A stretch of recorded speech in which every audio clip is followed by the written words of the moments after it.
Folks, we now get into some of the documents that our protagonist, John, had the pleasure of reading, and some of the most interesting documents contained within this little filing cabinet. Confidential. The earliest document John recalled was, he said, without a doubt, the most disturbing one too.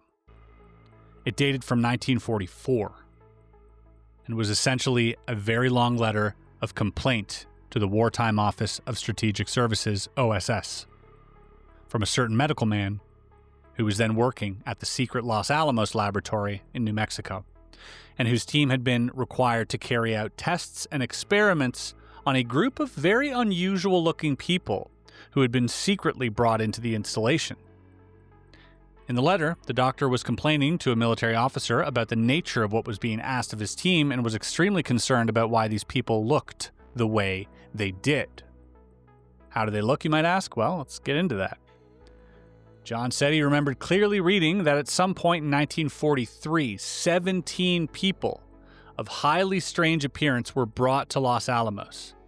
They all looked very much alike, around 5 feet in height, hairless, with enlarged heads and oversized eyes. They were brought to the base in a covered army vehicle, were totally naked, and walked in a stiff, jerky fashion.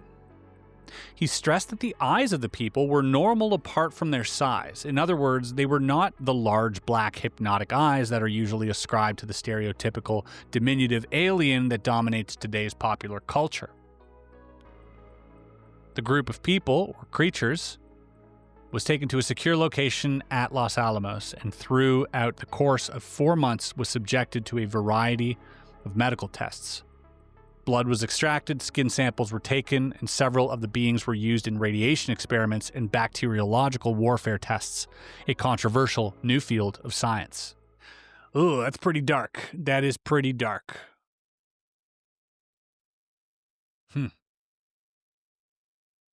17 is interesting because if you look at Aztec, now obviously Aztec happened in 1947, the crash in Aztec, New Mexico, there were, I think, 16 bodies, but they were indeed unalived already upon retrieval. The doctor described all of this in a truly nightmarish fashion. The people never ever spoke and only made strange noises, like a cross between a seal's bark and a hiccup that was very loud and highly disturbing. They would have to be restrained by military personnel before any of the tests could be performed, and they were fed on a diet of mashed and condensed mixtures of various fruits and occasionally mashed potato, and drank only water and milk. According to the doctor, he was told by the military that they were malformed people who had been secretly taken from asylums and hospitals for use in classified military experimentation and nothing else. Well, I mean, even in the 1940s, this doctor wasn't as credulous as you might think. You know, I think he knows the difference between like a physically malformed person and 17 identical, naked, alien-looking creatures that all spoke in weird languages. As a medical man, the doctor wrote that he found the explanation to be highly suspicious. There was, he believed, very little likelihood that 17 people could all be afflicted in such an extremely strange fashion, and the world's mainstream medical community didn't know anything of it. The doctor advised in the pages of his letter that rumors at Los Alamos suggested that no one, not even the military who brought them to Los Alamos, knew who or what these people were or where they were from, but they apparently had been found wandering around somewhere in the Arizona desert. All of the 17 people died before the end of 1943, and their bodies were carefully removed for autopsy by the military as they died, one by one. No one was ever able to communicate with any of the 17 people, and the doctor complained bitterly about the way in which he and his team were threatened, physically and mentally, by the military, and told never to discuss the matter of strange beings outside of the Los Alamos installation. Again, par for the course when it comes to threatening and, working with scientists that are studying aliens. The file said John referred to additional documents on these strange-looking people that he was told in his briefing had been destroyed by the man from whom they had originally been taken. Bizarrely, John was informed no record of these diabolical experiments now existed. Apart from this one solitary letter, in addition, the location of the bodies of the 17 creatures or people was now unknown, and the entire paper trail appeared to have been destroyed decades ago by the people who had been involved and implicated in the project.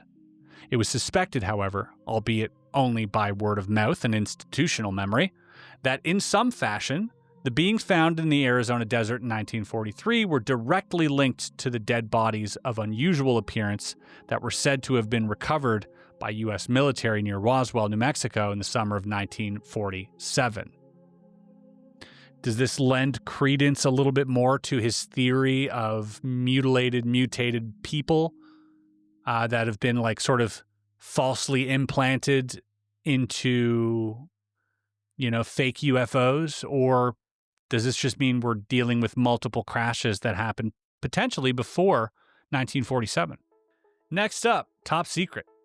There was only a very large file at John's disposal titled Autopsies, Bodies Unknown Origin 47, that dealt with the bodies of 8 equally strange-looking people found in the New Mexico desert. There was no reference in the autopsy report to an accompanying spacecraft or vehicle at all. In the summer of 1947, which John had the opportunity to read at length, all of the quote-unquote people were substantially like the creatures taken in Los Alamos in 1943. There was no name on the document to identify the writer. However, John suspects that the name was probably on the missing original title page. He also noted with some significance that a small NASA crest appeared on each and every page. Given the fact that, as internal references made very clear, the documentation had been generated some years before NASA had even come into being, the aforementioned crests had to have been added at a later date, perhaps speculated John, when NASA managed to obtain a copy of the document for its own scrutiny and evaluation. Whew. John also recalled that the file stated that of the 8 bodies, 4 were preserved pretty much intact, 2 were autopsied, and their remains were then completely disposed of, and 2 were dissected, and their body parts and organs were carefully cataloged and preserved separately. John said that the documents referred to a series of both color and black and white photographs of the beings, of the autopsies, and of their organs. However, at no time did he ever see any photographs in any of the files in his possession. Several of the bodies were extremely badly damaged in a fashion that suggested some form of violent accident had occurred, and the rest were relatively and surprisingly good condition, it was claimed. The report was very detailed and covered the major bodily organs, the brain, the eyes, the ears, the skin, which was described as being sickly, white-gray color, as well as the fingers and toes, blood analysis, the limbs, and the teeth of the entities. Well, folks, we did do an episode on some type of alleged whistleblower that had worked as a geneticist or a microbiologist on these bodies. And it would be really cool if he gave us some details here that we could corroborate with said document. Whitley Strieber also, The Fifth Mind, I think, the Fourth Mind or the Fifth Mind, put out a book recently talking about that very document as well. Interestingly, there was another top secret file that had the handwritten title of Autopsies, Bodies Unknown Origin 47, Biological Problems and Deaths, that dealt with an unknown virus that had reportedly contaminated and killed an entire medical team that had examined one of the bodies. All of the medical personnel had the foresight to wear protective suits, but these were apparently completely useless when it came to providing adequate biological protection. Curiously, none of the other bodies exhibited any signs of this unidentified killer virus. Ugh. Imagine that's the thing that just like undoes humanity, is one alien here, and it's bringing COVID 308.